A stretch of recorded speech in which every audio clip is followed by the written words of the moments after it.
Welcome everybody. Welcome to this webinar, Obeya in Action. My name is Serge Bommel. I'm a principal agile consultant at Xebia. And we're going to talk through something that was supposed to be done a few weeks earlier. We already had an Obeya session then. I unfortunately was ill, but then I could not make it. And there were a lot of questions about a very specific thing that was mentioned during that workshop, which was the Miro board that I've created to have essentially an electronic Obeya. And of course, that's what we're going to talk about. Shortly, my colleague Daniel will also be joining us. He's just coming in right now, and he will be taking account of the chat. Of course, as I'm presenting, it'll sometimes be hard for me to take into account all these things, like looking at the chat. And so, Daniel, so wave to the audience. There we go. Hiya. Hello. So if you grab your Yes, laptop, we can just you. stand together. We can stand with each other. So Daniel will be keeping an eye on the chat, and I will be the one doing most of the presenting because it's my product. So let's see. Is to all the people in the chat, maybe it's also a nice check to say hi, everybody. Just go hi in the chat, and then I will do some other preparatory work because I have created a Zoom link for you all. This is this one. The Zoom link I am going to be sharing. Where are we? Here. To host and panelists. Let's see.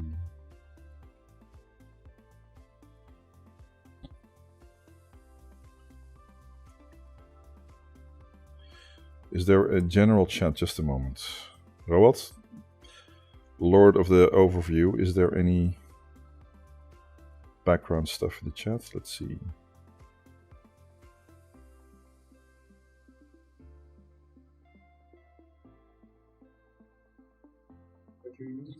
I need to see if I can send a link to everybody, but it doesn't. It just says host and panelists. Well, let me just go like this. Does this show up with everybody? It shows up with a vibrant. Okay, great. So there we go.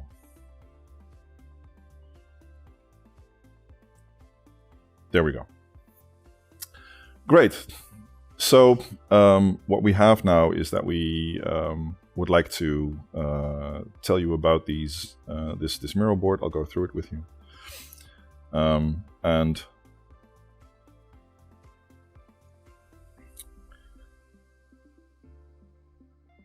so here we go. So what I've sent you is a link, a Dropbox link. There's actually two files in there. One is the backup file in Miro for this very board. So you can go through it yourself. Based on that, if there's any questions and such like that, so you can go through it. And if you go with the other file, there's actually I'll show that. It's something I took from Sociocracy, which deals with how to define teams and how to define roles, and I use that a lot. And I can I've just sent you that, so you can look for it yourself later, because that's, I think, the only other thing that's really maybe a bit out there as far as this Miro board is concerned. So let's get started. So this board, as far as it is used, it is intended as an overview for the whole transformation, and also, if possible, to make sure that sort of also subgroups that you create to manage all these things, so that's also represented. There's a bit of explanation at the top. I'll show that in the top. So that's sort of this top part here, a little bit of context, and then roughly speaking, the overall transformation. So if we're talking about sort of the general transformation and everything that needs to be done around a general team, sort of a leadership team, or if we're looking at terms, if you use SAFe, something like the Lean Agile Center of Excellence, if you're using Scrum at Scale, the Executive Action Team. So those are sort of the guiding coalition. And so how do you organize that? So that's sort of the top part. But then, of course, you have many of these sub-organizations with like in SAFe, Agile Release Trains, for instance, or other organizational elements, and that's what this bottom part is. I'll talk through all these things later, how we go through that. But essentially, you'll make a copy of the bottom box, let's say per agile release train, and then just keep replicating it as much as you need, and then with that sort of have a general overview of the whole transformation. So that's the overall structure. The way this is used, of course, is in online meetings. You go through this just like with any other online meeting. And what I would like to say in terms of talking to Obeya, of course, it's not really about this board, right? I'm going to be showing some nice tips and tricks. But of course, it's all about the conversation and to what extent does it trigger the conversation. So as you're going to make this thing your own, just think to yourself, like, does this actually support the conversation? Is this information that we have here that will allow us to talk about things, so we have sort of a shared thing on the table saying we want to talk about that. But I also like to really impress on you, please remove anything that you're not using, and also please remove anything like old information. If anything with one of these things I've seen that really is detracting the power of any Obeya is if there's information that's useless and that's not there. So then it'll take away people's trust. So also as you're looking through this board, if there's any pieces of it that you think I'm never going to use it, by all means just please remove it, because it's actually going to make the clarity of the rest a lot better. So having all that out of the way, let's get started. So Daniel, is the chat going on? Yes. Yes, chat's moving. Great. Yeah, it's the Q&A. Yeah, the Q&A bit. We shared the link to the file in the webinar chat, but also in the Q&A now. Great. Because chat is not on for the people in the. Okay. Q&A. Yeah. Okay. Cool. Oh, so chat is not on. Okay. Yeah. So people, you can also always put all your stuff in the Q&A, and Daniel will be managing it for me, and of course. Maybe shutting me up every once in a while if something needs to be answered. So what I'm showing you right now in the on the Miro board is this is context, right? So this is a picture we use a lot when we talk about transformations, and roughly speaking, you need sort of what we say the ready, set, go part of it. Is the ready bit is everything that deals with how do we make sure that we even have a guiding coalition, something that is going to drive that transformation in the first place, set that up. So you see things like getting leadership support in the first place, making sure that there's a transformation roadmap, that there is even a transformation team, and then the whole, communication of intent. This left box essentially is the group that uses the top bit. So if we're looking at the top bit here, executive action team and organizational overall and organizational transformation backlog. This is their worksheet. So that's what I'll talk about that later. Then if you're looking in sort of what we call the set phase, then you're going to be starting up the organization. And it differs a little bit based on different implementations. But what you'll see sort of a staggered adoption is the one we use a lot. And you'll see that also in the Miro board. One of the things we found to be very powerful is that if you say, well, we're going to change these 6 teams and then run them through the program, another 6 teams, run them through the program. In practice, that tends not to work because it might be that one team is super fast and they take everything on and they're finished in 2 months and they're fully up and running. And then there's another team and there's even trouble getting them started or even getting the team formed in the first place. And it turns out to be a whole process of 6 months to even get them going. So a Kanban approach is actually very nice there because then you can sort of manage where every team is at any point in time. So that's what that staggered adoption means, that you don't just go by waves, but you sort of try to Kanbanize the adoption of different teams. And that's also what you'll see reflected in the board. And then roughly speaking, you'll say sort of everything you need to do to set up the team. So that's what we call the set phase. Then there tends to be an intensive phase where you have to make sure that all the teams are running correctly. So it tends to be the first 3 iterations, and then sort of any scaling up, etc. So this is just a simple model just to see the overview. But I did want to highlight sort of this first bit because that's really going to be represented on the board. And the fact that there is this staggered approach with a Kanban method. So basically more a flow style of transforming your teams. That's also going to be shown. Another thing I'd like to show you. Yes. I have a question, not from the panel, but from myself. Yes. Staggered approach, is that the same as a waved approach that you also sometimes encounter? Yeah, good question. Actually, I should maybe better say flow approach. Maybe that's a better way to put it. I think I don't know why it's a staggered approach here. Yeah, good point actually. Okay. Wording. Yeah, words are important. Good point. Yeah. Sure. So it's I think it was simply because when we implemented it at that time, it was more meant to make a contrast with the words we used at that time. But maybe flow approach, maybe that would be the better way to put it. Yep. So yeah, good point. Thanks. So for those of you who are getting the board, this is not something I really want to discuss, but just to highlight it, we've seen it sort of going through several tracks and looking at different aspects of a transformation and sort of taking them each separately.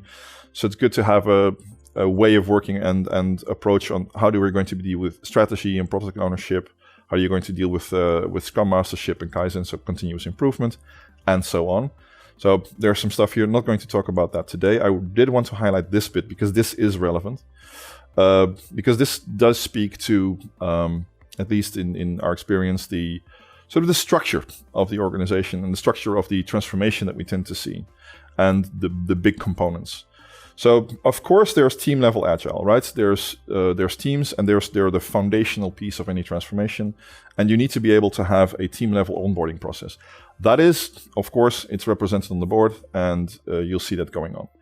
Then scaled agile. So as you're going to grouping them together, all the teams, and then so how do you make sure that they all make a cohesive whole? So the whole bottom box, so this bit, so the teams and the scaled agile with maybe any form of portfolio management or portfolio walls or things like that, cross-team coordination, as it says indeed here. That, and I'll zoom out again and again just to show you the context, is this bottom bit. This whole bit is sort of tries to capture the team level and sort of that first scaled level of a teams of teams. That's also why it calls teams of teams. It's a generic name because this could mean an agile release train. It could mean a scrum of scrums if you're from Scrum at Scale, stuff like that. But then there's some other components that don't often get mentioned, and especially I want to talk about sort of these catalysts, the group of people who are going to be the people who are going to do the actual change. In our experience, there tends to be sort of a guiding coalition with respect to leadership. They lead the change and saying, okay, you're going to be moving forward. They tend to have the mandate, but also the power to say, okay, yes, we are indeed going to be approaching this in this manner. But these people tend to be executives, they tend to be managers. They tend not to be, in general, agile experts. They tend to also not have the time for that. So what we often see is a split between the people with the mandates to actually empower it and the people doing the actual work. Now, consultants like me and other people who are sort of in the transformation group tend to be part of that group. And you could say that those people are the executive branch of the management to go to work. That split is also going to come out in the board as well, because, and this is just nomenclature, by all means, if you have this board for yourself, change it. Here you see I use the terminology executive action team because I do a lot of Scrum at Scale as far as my scaling mechanism is concerned. But on the left, you could put LACE or Lean Agile Center of Excellence. And the right, it says Agile Practice. So that's the group of people who are actually doing the work. So maybe Agile consultants that are going to be helping the organization in the first time, or any other people who are sort of the actual center, the actual knowledge holders. And I'll talk about that later because it's interesting to talk and discuss the split of responsibilities between the two groups. So that's something I wanted to also highlight. And also here it says enabling agile ecosystem. So in general, in the wider sense, one of the things, and we're going to look at this at the top level, is that generally when you change an agile ecosystem, you also have to take into account, hey, how is it going with HR? What does it mean for people to have their job profile be very condensed into a very simple box, and these are your roles? So you'll have to have a discussion with HR around flexibilizing job descriptions. This is just one of many examples that you might have. This kind of stuff tends to also end up at the top level and needs to be managed there sort of as a global, decisions on how we're going to deal with procurement and finance and HR. So it's also going to come back. So those components then also come back. Final thing I'd like to highlight. This is sort of a very simplified structural picture. The bottom bits within blue are sort of, you could say, the Scrum Master side of things, where in practice what you see happening is that all those teams, they have their impediments. And as you're doing a transformation, and this is where we really get down back into the importance of an Obeya, one of the important things is to condense, is to make sure that all the impediments that each team has separately that it comes back together and say, hey, what are these systemic things we all see together? Like examples I see a lot, for instance, this is maybe a bit more technical, but testing environments often are very much broken. All the IT teams working on that same testing environment, they all have that same problem. So you'd want to roll it up to a level higher and say, we, on a broader level, we'd like to have a discussion around how do we going to deal with our testing environment. Now that needs a place, right? That needs a place to have a discussion around it, to say, to even identify the fact that all the teams have the same problem. This is Obeya stuff. So we're also I'm going to be showing you later sort of how also that path sort of, you could say upwards, or in this case downwards in the sense of this picture. How does stuff, impediments bubble up from team level to maybe team of teams level and maybe even to that global level? Because apparently they need fixing at that level. To take it back to the Obeya, that is the right side. So all this stuff in green, it says here, remove organizational impediments. That's what that bit is about. And here, continuous improvement is also about that. So that's the place, you could say Scrum Master side, where the discussion around how do we make sure that we discover our systemic problems, that it gets pushed upwards and it gets to the right level. On the other side, on the top, this is relatively more standard, more known. So that the product owner side of things, you have organizational vision or a direction that you want to take. And if you're doing safe, then this circle over here could be an agile release train. And then of course you have your portfolio wall, you have a sort of a vision for the agile release train, and also that has to be translated down. And even though that's not strictly speaking something that goes into a transformation overview, I do have a space for it here, because it tends to be that if you want to start this up, you do want a space for it and you do want to show it. So it actually has a piece on this Obeya, even though it's not strictly speaking part of your transformation. It's just a bit to support it. So, are there in the meantime any questions running yet, or? No, nothing yet. Okay. I would encourage everyone to ask questions if there are any. So by all means, if you have any questions, Daniel will help out there. So, let's... I have a question, by the way. Oh, you do? Okay, go ahead. Nowadays, people are talking a lot about OKRs and stuff. Yes. So in the picture you just showed us, where would you plot that with the yellow and the blue triangles? At the top. So in the OKRs, in this template, I've tried to stay away specifically from OKRs, because of course there's also like OGSM and there's many methods, right? So, but yes, OKRs would be, for instance, if you would deploy your OKRs, you would have top level OKRs and then you would sort of deploy them downwards and, make that work. How that translates into this board is that, and that's with this, you can see they're empty, right? I don't have any implementation for it. Stuff like business vision and product vision, those are also deployments of, okay, this is what we'd like to achieve as the business. This is what our product is going to be. I would expect OKRs to be entered in these boxes. Okay. This is where they go. Cool. Right, so that's where you would put them. Yeah. So let's sort of dive in, and I'll try to go through these things from top to bottom. So also just to note, in Xebia we have what we call the co-created model, which is 6 interlocking wheels that we say of aspects of a transformation, and we use that a lot. I don't have the picture in this board because it's a very utilitarian board, but those aspects come here, like leadership and culture, way of work and structure, product and customer, adaptation and learning, people expertise, and technology and realization. So one of the nice things, if you're going to be reusing your implementation or rolling things out, it's nice to have like a list of things that you would generally need to do. This is, for me at least, also always a work in progress. And this is just, did you think about these things? It's really sort of a checklist. Did you think about training your leadership in Agile? Is there a change story that you're going to be telling to the whole organization, etc.? So these are things that, we just look at. This is also very useful to have a discussion around, sort of in that sense of an Obeya. What in general do we need to do? You can take this and then identify owners for it, maybe leadership owners who are going to say, okay, I'm going to be picking this up, etc. So this toolkit is something that is also, when we have meetings with leadership, that we then sort of overall say, okay, what needs to be done in general sense?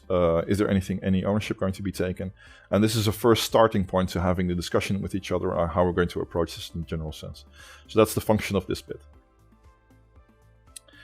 So now let's get into a bit more meat. So overall, this vision, we would hope, if we're looking at sort of the organizational side, so the really overall, that this is already very much known. You would really hope that basically management can just take a PowerPoint and copy paste everything in here, right? It should already be there. And essentially saying, okay, so what is our business vision? What are we trying to achieve? If there's any products or services that you're delivering, what are they going to be?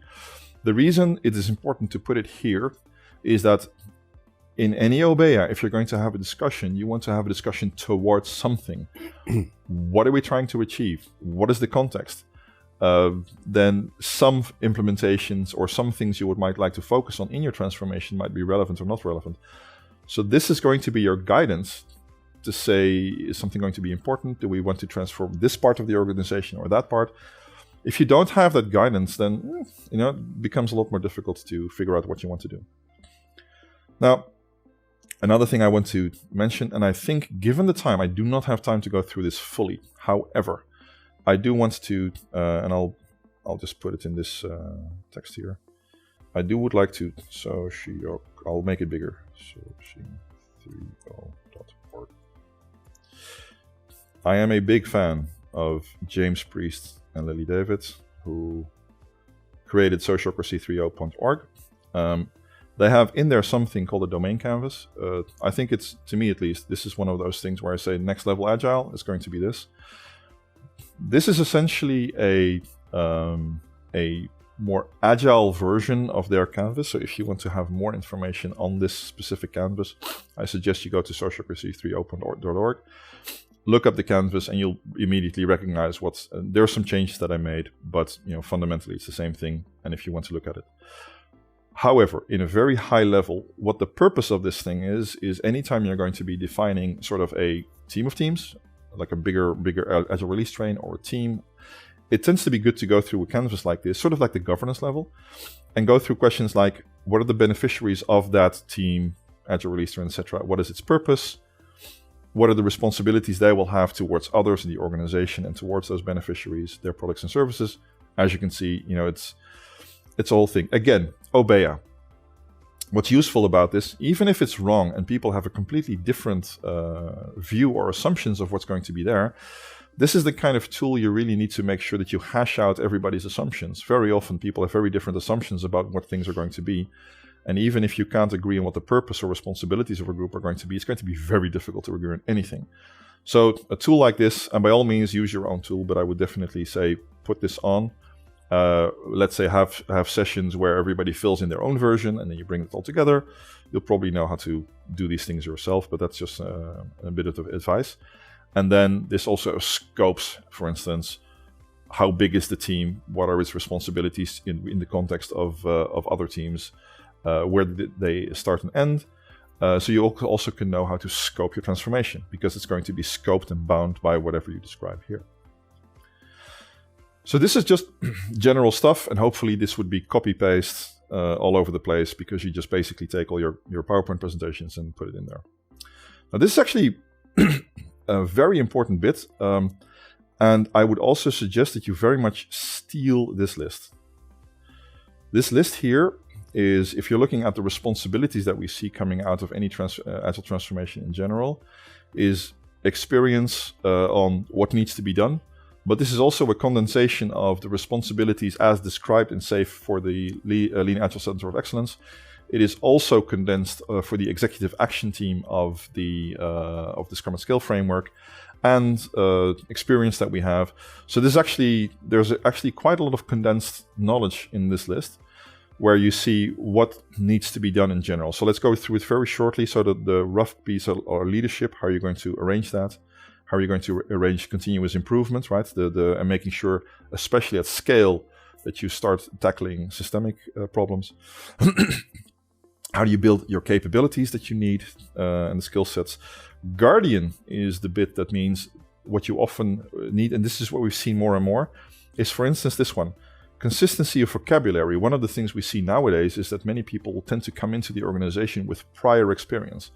And then, for instance, one person's interpretation of a word like agile release train or product owner can be vastly different from some other person's interpretation, and that also leads to problems. So one of the things we've seen is that it's really important to actually have a consistent vocabulary, to maybe even have a glossary and publish that. And that's kind of stuff that, at the overall level, you want to make sure that somehow that is arranged. And finally, at the bottom one, there is community. So of course, you have an agile community, how are you going to lead that, etc.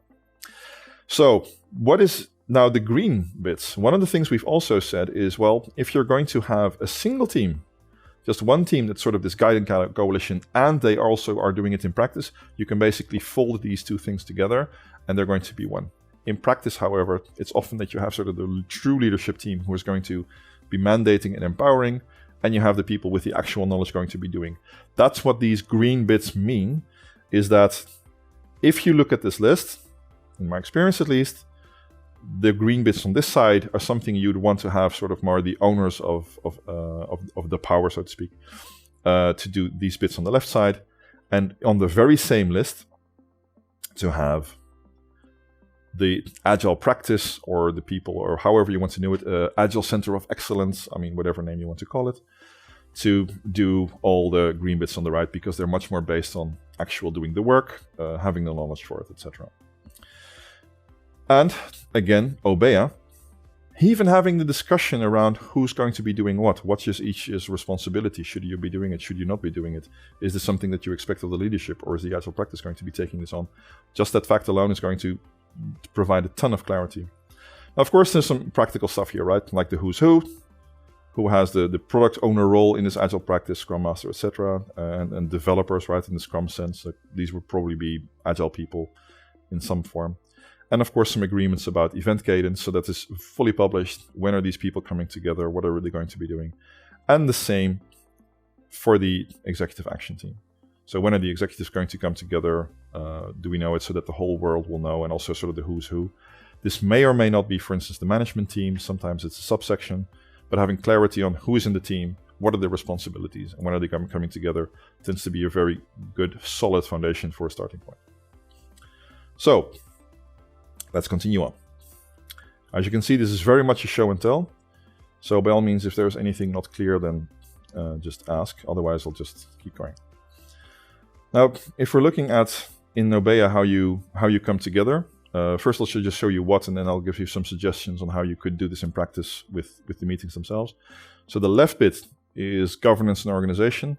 So one of the things, especially if you're going to structure into a new organization, you want to have agreement on, but what is the organization even going to be? If you're talking about agile release trains and safe, what is their scope going to be? How are we going to do this? So that's sort of the first discussion on that meta level, on who is where, what are the responsibilities, how does it overlap, how do we make sure that everything is consistent? So that's one discussion. Then the middle bit is the actual transformation backlog, where you take the work that needs to be done and you start to feeding it in to the system. And this is where if you would have a daily, that's where you would center it around. And specifically, I would say around these two parts. The left one here, in this case, is the organizational transformation backlog, is around the day-to-day activities, how we're going to change it, what are we going to do. And on the right, impediments, what's going on. And this is the bubbling up of all the stuff that came from the teams, came at that team of teams level, and this is now condensed and then turns into sort of the global impediments level list.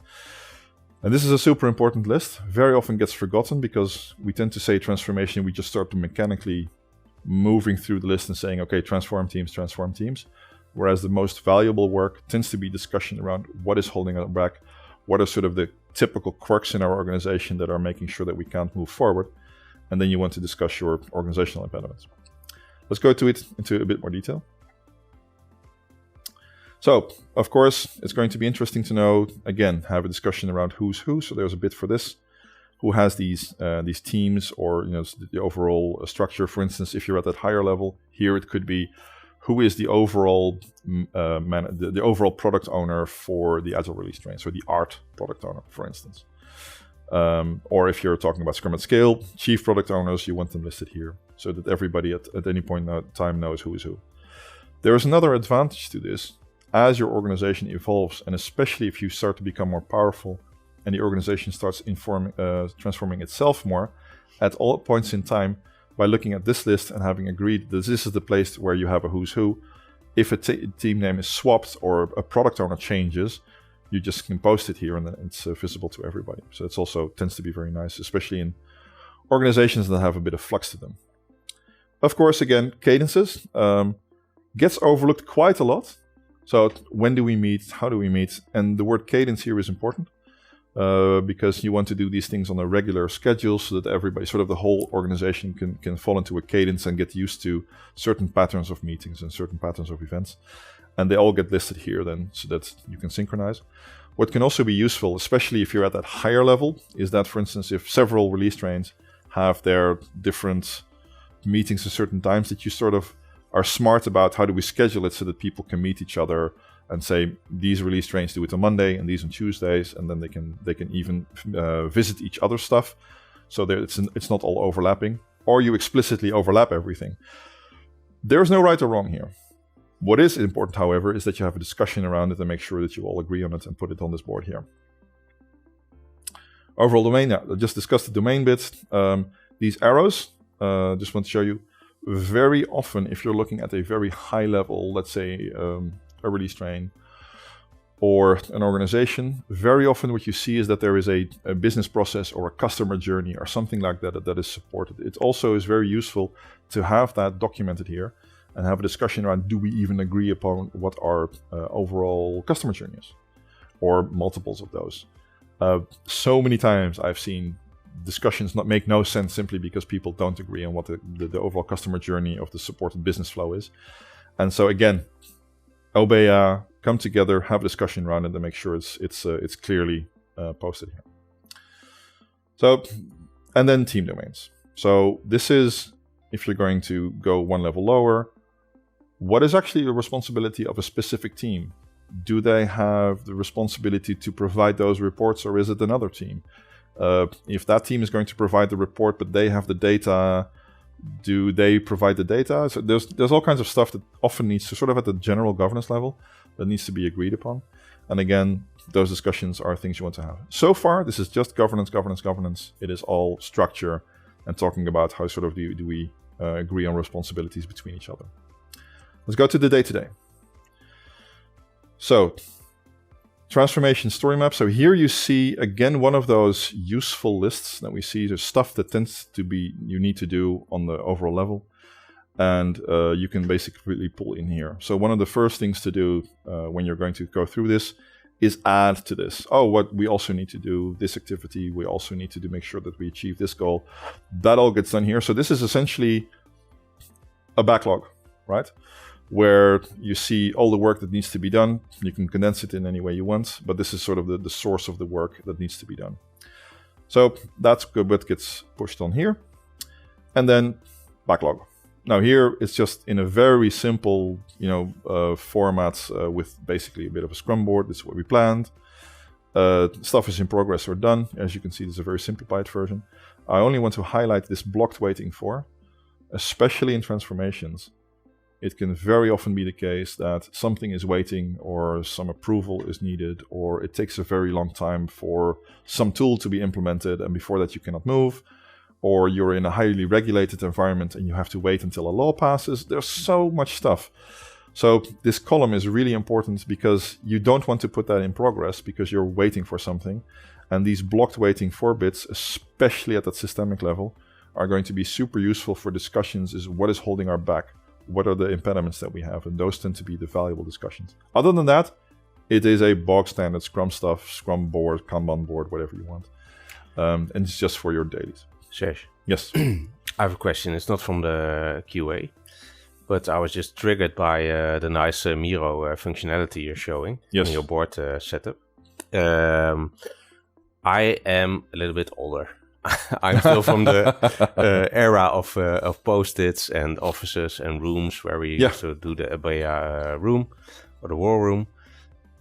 What's your experience in digital versus live environments?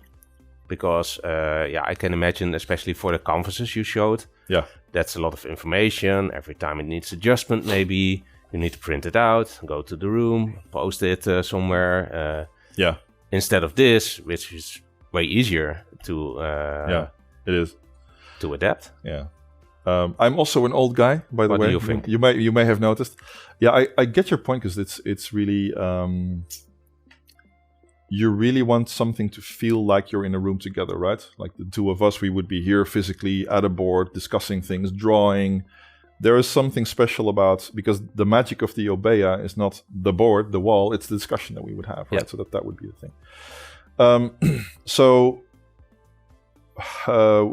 If at all possible, I would personally have a physical room anyway, where you put maybe a subset of this or some essential elements, or maybe even copies. People say, well, but you're duplicating information.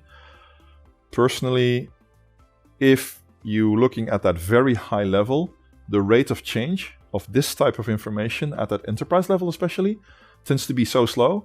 You might be moving a sticky every week or once every few days, right? It's definitely not that often.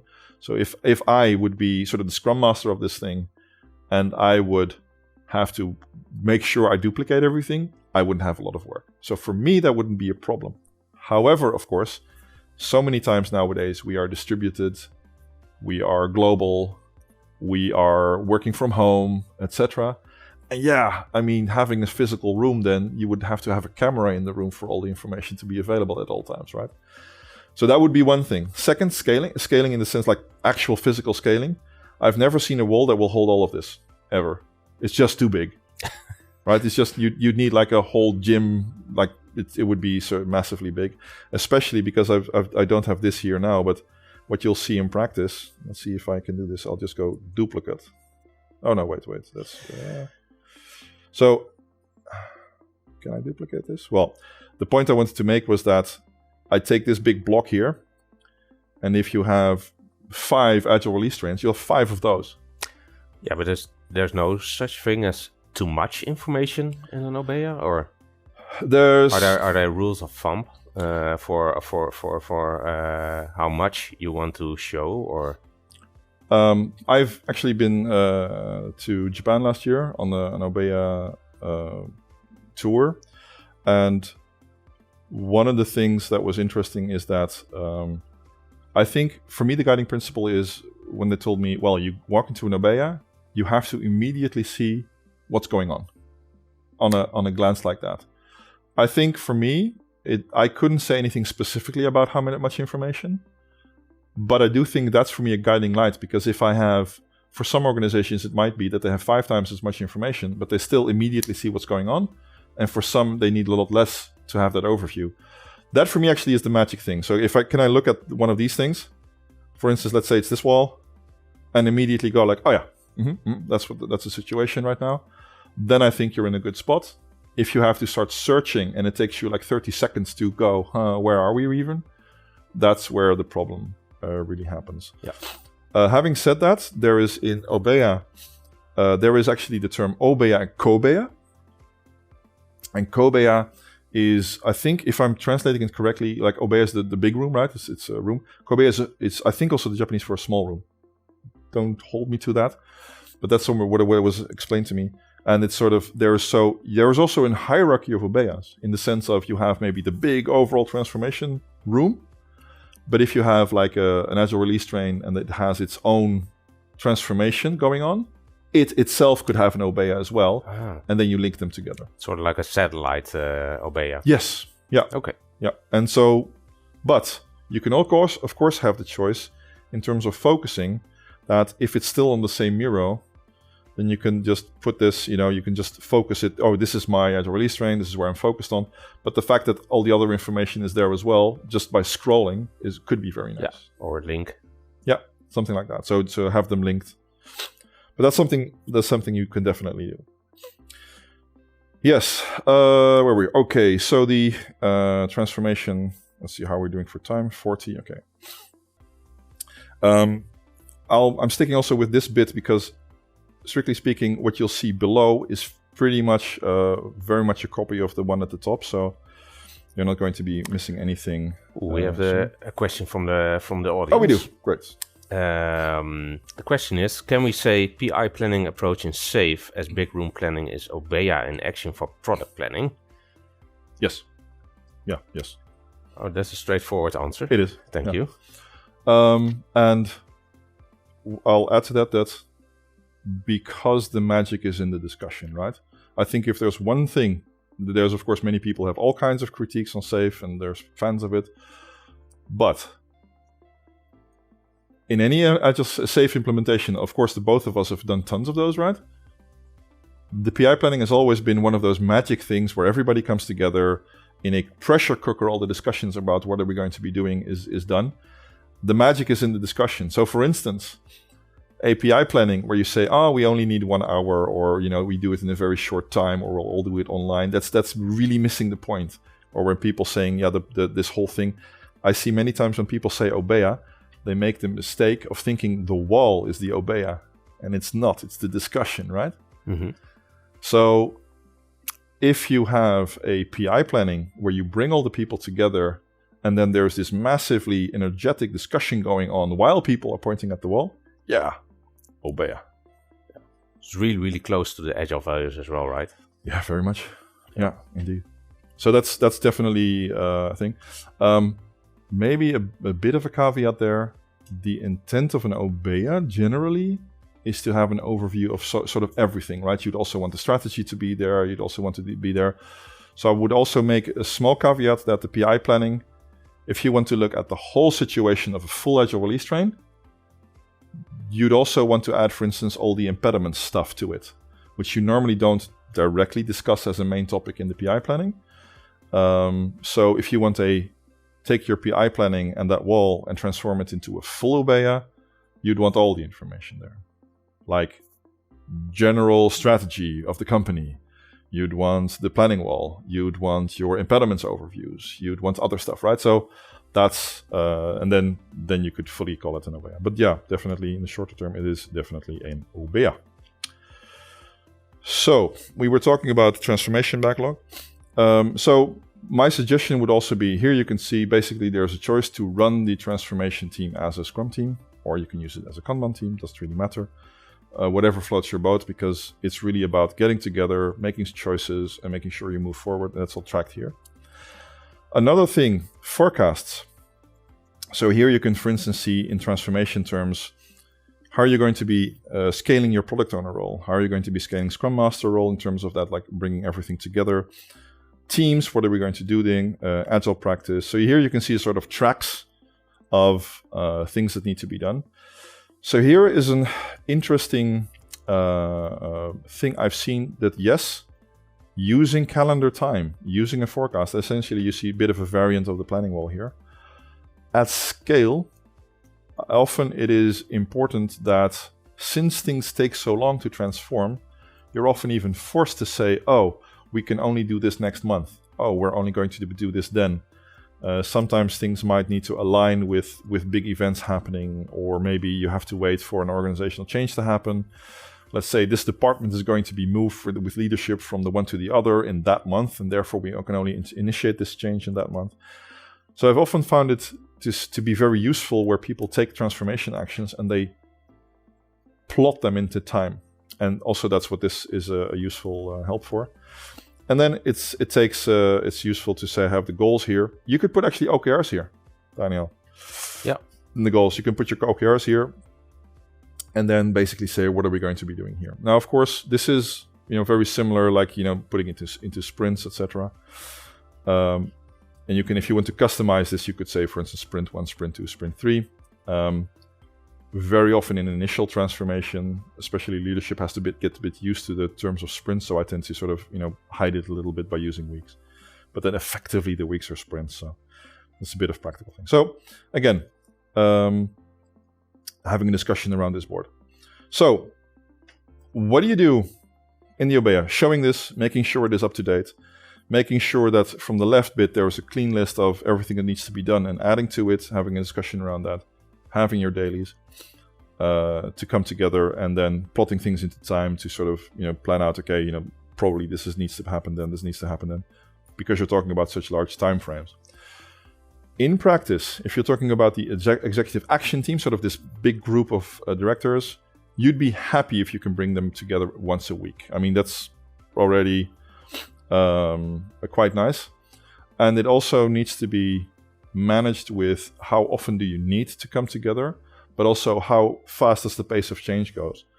There is nothing as frustrating as going to this wall and then week after week after week come to the conclusion that nothing really happened. And then people would get annoyed, it's going to be useless. Of course, it's an indication that things are going slow and that you have some impediments to talk about. But those are things that I would also take into account to come together to this board and sort of tweak the amount of times you come together. I would suggest starting with twice a week, let's say every Thursday and Tuesday and Thursday, something like that. And then tweak it from there. If there is a very intense period, maybe come together a bit more often. And if things are going smoothly and just need a bit of change, maybe once a week or so. And then here, remove organizational impediments. These lists are all exactly the same list, so I'm just going to show one because they're essentially very much the same thing, but I'd like to talk about that here. So, how do you deal with and how do you show your impediments? Now, this is a storyline that's very useful to use. So, one, you want to have what we call the symptom is something you see. Team is slow, for instance, or our time to market is slow, something like that. That in and of itself is never the problem. Team is slow, who cares, right? It is what it is. It is always in context of something. So the effect is if you sort of go from a cause to an effect, you say, well, or from a symptom to an effect, I should say, is, well, but that will make our release slower, therefore we will miss our market window, and then we will lose money. The moment you sort of start talking business language like that, that's when you have sort of a good nailing of the effect. That column is the one you need to order these things, because I also call these things the backlog of pain, in terms of what are you going to pick up first, what are you going to pick up later, and then you want to be talking about the effect of a thing, and then talk about that. If you go into the other direction, you want to figure out what your root causes are. Team is slow is not a root cause. There's a ton of root causes, especially at the systemic level. So you're going into the other direction compared to the effect and saying, essentially, the 5 whys. Why is this happening? Doing root cause analysis. If you're lean experts or you have lean expertise, all the thing goes here is fishbone diagrams, A3 process. That's all the stuff you put here. And then you condense it all here and say, these are the root causes. Then, how are you going to deal with it? What are the interventions you're going to be taking to say these are the actions that we're going to be taking? This last column is a marker. Like I said, I use Scrum at Scale terminology a lot. This is Scrum of Scrums, which is the Scrum at Scale term for the Agile release train. But it also means sort of escalate. This means, oh yeah, this is one we need to talk globally because we think in the wider group level, this is going to be a systemic problem. So then you get a storyline. Team is slow. The effect is that our release will be delayed and we will lose money. The root cause is that we are missing our testing environments completely broken. The action we need to take is to fix that testing environment. And by the way, we need to scale this, or we need to escalate this to the wider group, because we found that if we all work together as teams, we can fix this. So this is a very nice, very solid list that you can make to talk about this. So what then happens if all the contributing teams, and here it says teams, but we're again at the top level, so this would be Agile release train name. So I'll put it up so they condensed it already. And then that gets translated to the improvement backlog for the overall organization, which means that, okay, if we're at that overall level, what are we going to do about it? We found something that all teams or all Agile release streams are troubled by. What's the improvement we can do? Current condition, target condition. So here you see lean terminology. And then, again, track these things. What are the actions we need to take, etc. So doing the condensation of your organizational impediments upward and having a clear line between what's blocking what and how can we contribute is, again, one of those meetings you can have. You can either have that together with sort of in this overall view, what's the transformation we're going to do and how are we going to remove the organizational impediments. I've also seen some meetings where you sometimes want to split this. Funny enough, I constantly see sort of the group saying, well, we want to have the separate discussion because it's going to be, one discussion is overloaded. Then they miss information. They want to merge it back together. I see sort of this happening quite often. And then they settle on one or the other, say having these two as separate meetings or condensing it into one. So that's the overall way to do transformation. So to summarize this whole box here, because it's essentially the same at the bottom. The top left is the vision, the guiding thing that's going to say, does it even make sense to do this transformation in this way? This top bit here, Executive Action Team Agile Practice, is to define the guiding coalition and to make sure you agree upon who does what, and so there's clarity on that and when you're going to meet. The governance bit here is the meta stuff you need to make sure as you're designing your organization to make sure you have a discussion with each other around what's the structure going to be, which team does what, where the responsibilities lie, what is the overall customer journey, stuff like that. You put it here. This is your planning bit. You do the organization and plan forward. And here is the bit where you say you remove your organizational impediments. And then when we scale that out, as far as the transformation is concerned, you pretty much have all your component pieces. How are we doing for time? 9 minutes, great.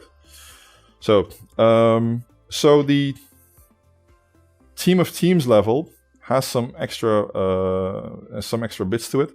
Roughly speaking, it's the same structure, but I do want to point out some things. As you can see, is the vision, the governance organization is basically a copy paste. It's pretty much the same thing, so I won't go into that. Then here, transformation adoption backlog. Oh, I see something moved here. Let me just fix that. There we go. Here again, you see the story map. The difference between this one and the one at the top. Here you tend to see actions that are relevant at, for instance, the Agile Release Train level. So again, if you're going to be making your own and reusing it, by all means, sort of put stuff here that you tend to see at the team or the team of teams level that you want to populate it with. Then here says non-team specific backlog and team transformation onboarding Kanban. Wait, this is... Oh yeah, I thought I was wrong, but it's because of these things. I'll just explain it shortly. Here's an interesting bit. So on the one hand, you're going to go through a process where you take a team and you pull them through a transformation process.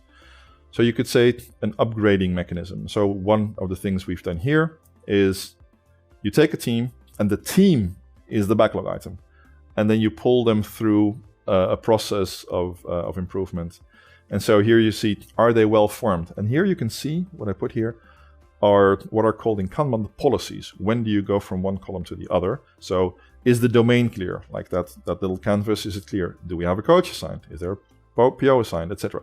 Do we even have a team, right? In many organizations, that actually might be a big problem. And then we can go to the next step. So preparing, it means teaching. It means sort of making sure that you're ready to actually get going. So here, for instance, you see we've done an assessment, trained them, done the kickoff. We have standard stuff we have here. This is also where if you want to have things, you say, hey, these are the things we need before we can have a team start, you add to this list or you remove stuff. So this is also something that pretty regularly gets tweaked, but I think this is a very sensible default. And as you can see, for instance, in this case, it could, for instance, be, and this I've had this actually in some customers, well, the well-formed bit was so problematic that actually it looked like this, right? We couldn't even form the teams. So it was even useful to go with the management and go like, look, we can't even form the teams because the people, we can't even get them together. And so what's been useful also is that if you go into this wave method, you say, well, all 6 teams have to be done, but that's not the practice, right? This team will be sort of in this running phase and 2 teams are not formed and 1 team is stuck in preparation. And so maybe sort of you're moving and then these teams are going pretty well, but this team still isn't formed yet. If you're thinking in a Kanban fashion, this means if 3 teams are pretty much done, you can onboard 3 new teams. Right, so, and this is also a very nice way to manage the capacity of your consulting and coaching and transformation, because that means, well, we can handle 6 teams at the same time. So you can also always fully load yourself with 6 teams. And if there's 4 teams stuck, you know you have an issue, because if you want to unstick the transformation pipeline, you'll have to make sure that those teams that are stuck there, that they keep moving. So I find it very useful to have a Kanban and a flow way of looking at your transformation. Now this one is the non-team specific backlog. So you're doing stuff specific for teams, but also what you want to do is like the general stuff. So we need to make sure, do I have an example here? Well, like the testing environment I mentioned, that all teams have a problem with the testing environment being broken. These tend to be, with respect to, let's say, an Agile Release Train, things that deal with the whole Agile Release Train. It could be that maybe the resourcing for all teams is in trouble. It could be that there's certain facilities aren't available. for all the teams in the Agile release train, and then you would put it here to make a distinction between we need to do this specifically for one team, but this was something we need to do for all teams. And I found it to be a useful distinction. Another bit of useful stuff, if you're going through this transformation, here is really some bit of condensed experience. So here are some checklists that we have, and we continuously add and remove this with every implementation, because there might be some stuff you need to add, or based on the context you need to move this forward. So, do we have an agreement on to even go? Here you see 1 and 1.1. So these subpoints are, what's the core method? Do we even agree on, should it be this team, or should it be Scrum or Kanban or Sociocratic? If you're at that higher level, are we going to run SAFe? Are we going to run some form of scaled Kanban? So those discussions need to happen. So this thing basically is a useful checklist, like as you're going through a transformation. What's the stuff that needs to be done? Do we have all these things assigned? Do we have everybody trained? Right? It's pretty much standard stuff, but it's always sometimes surprising how often not having a consistent checklist like this makes the discussion very hard. Having all these things on the board, and I would also suggest coloring this. So if you say product owner role selected, you would, for instance, color this thing green, and you put the name of the product owner in there to identify it. What's nice in the Obeya sense is that coloring information, if you see, for instance, one whole column being a lot of red, you know that a certain team or certain Agile release train is in trouble. If you see a row have a lot of red, you know that that aspect is very troublesome. Like, for instance, let's say product owner, all people in roles filled assigned, and you see a lot of red here, then you know your organization has trouble finding product owners. Right? That could be a useful thing here. So, here's some other checklists, right? Some other checklists like, did we do all these things? And a bit of team assessment. If you have your own assessment, by all means, copy paste it in here. But if you just want to look like, here are some this is a useful default that you can look at. And I know that many organizations have their own assessment, but also you have to tweak this to your own organization, because I've found organizations where, for instance, finding the right people to go to was a massive job because you didn't even know who to go to. In some organizations that was completely clear, so it was completely irrelevant to put it here. So that's something I would also advise that you change up. So, a question. Yes. From Maarten, in this case. Any tips on how to prevent the Dunning-Kruger effect? I specifically mean that we don't need this because we're different and more special than all other organizations, which is a really common pattern, I think. Yeah. This is, of course, this is something, to an extent, this is not specific to this topic, right? Because this even goes like, why would we even do Agile in the first place? Or why would we, go to cloud? Or any change topic will deal with this, of course. It's also a little bit of a template kind of thing, right? So it's meant to be adapted also. It is definitely meant to be adapted. I would fully expect, I would hope at least that, you make this your own and change it. What I would, however, suggest is that to not focus on the change initially, but focus on talking about clarity. I think that saying we need to do this and we need to change and we need to, I think, and it's also actually very close to what is done as far as the mentality of the Kanban style of working, right? What Kanban uses in university, and David Anderson also advises, they say, lay out the organization as it is right now, and then you start changing. I think there is a bit of maybe a little political move that I would then make if I would hear something like that and say, okay, irregardless of how we're going to be changing, do you agree that it's useful to just get the facts straight, like where we are right now?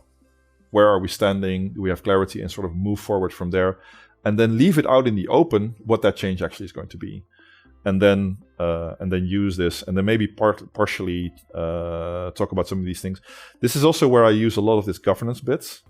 So I use these, it's funny that in many cases, I've actually used these canvases, and teams, or in this case, like full departments, it was in that case departments, they filled it in, and they started having a discussion around what do we do, what do you do, etc. And then a ton of discussion came up, like, no, this is our responsibility, your responsibility. Yeah.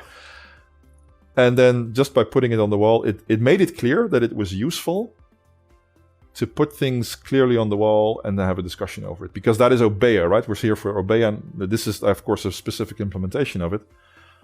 But what you want is to trigger discussion. And so if I have dealt with people who have that opinion, then this is one of the ways I do it. Another, maybe a bit of a sidetrack, is also I do fundamentally believe, and now I'm talking as a consultant, if the customer you're going to fundamentally says, we don't need this and there's no sense of urgency, my counter thing would be, so why do you want me here then? Every organization has the full right to organize themselves the way they see they deem fit, even if it's wrong, right? So, some final things, because of course you all got the copy of this, just to make sure that you have everything that is explained in this thing. Yeah, so here, this is a very much more close and more inspired on, here you really see safe-ish work in action. Stakeholder backlogs is a discussion I see a lot. If you bring all the stakeholders together and they make their own backlog, this is what I want, this is what we want, this is what my department wants, and they put that on the wall. In the Obeya sense, you'd have fantastic discussions around, but this is our number 1 item. And then another department says, yeah, that's our number 3 item. And then you see very interesting negotiations happen where they start negotiating the stakeholders with each other to get a point on the on the next board instead of just fighting with the product owner. So there's also a bit of clarity. I use this a lot. Stakeholders, put your stuff on the wall. What do you want in what order? And then if this is clear, all the stakeholders start negotiating with each other. Fantastic method of getting in a complex stakeholder environment to get that going. Portfolio Kanban, if you know SAFe, this is very much that's program Kanban that you do in the beginning. This is big initiatives. How are they moving towards completion? Like, how are we creating our epics? Do we even have an idea? That all gets discussed here. So here you basically see I've put some safe PI planning stuff just into this wall instead. Cross-team requests can be useful to do, but if you have your own PI implementation, I would just plug it in straight here. And these are some things, just my own implementation. For any of you who know one of these methods, I'm not really saying anything new here. And again, here you see that continuous improvement thing. Now, the interesting bit is, I want to emphasize, is that here you see the top team impediments. If this is an agile release train, useful thing is here to take every team's introduction to, okay, these are our impediments. You condense them into a list and saying, okay, these are the improvements we need. These are the problems we have. This list, that one is the one that gets translated upwards. And then we go to the overall level. And it might be that this thing at the bottom here is actually pretty much the same thing as, say, one of the boxes here, because this is then a single agile release train and saying these are our high-level items as the agile release train, and then all the agile release trains together they discuss amongst each other, and then you can see, does this stay at the agile release train level, or do we need to move it even higher so that we start to fix it at an organizational level? This is an extremely powerful instrument. This discussion, having the clarity here, having the top impediments here, and cascading them upwards to the level they need to be, and you have a management that is supportive and saying, whatever is on this list, we're going to smash it, is by far the biggest, I think, way to have a successful implementation, because everything else falls by the wayside if that happens or does not happen. And that's the total overview. How are we doing for time? Well, we're just a bit over time, 12:04. So I hope this, I say it, very quick and high-level overview of this board was useful to you. As you can see, I've posted a link in the chat. For those of you who didn't get it, we will also post it later. The link will remain active for 2 months. That's what I always do. So you can download everything in there for 2 months. Again, I would advise you for that second thing, and I'll put it here onto the screen, to go to sociocracy30.org for some more information on domains and domain canvases. And then hopefully have some success. By all means, also share your stories, please. If there's anything you did, you changed lists, you had some other experience, etc., would be nice to have a conversation about that. So by all means, keep in touch. And then I hope you have a successful tool to help you with your discussions and with your transformations. With us, I guess we'll sign off. Anything else? We do. Yes. So thank you very much, all. Bye-bye. Thank you for being present, and hopefully in next webinar. Bye-bye.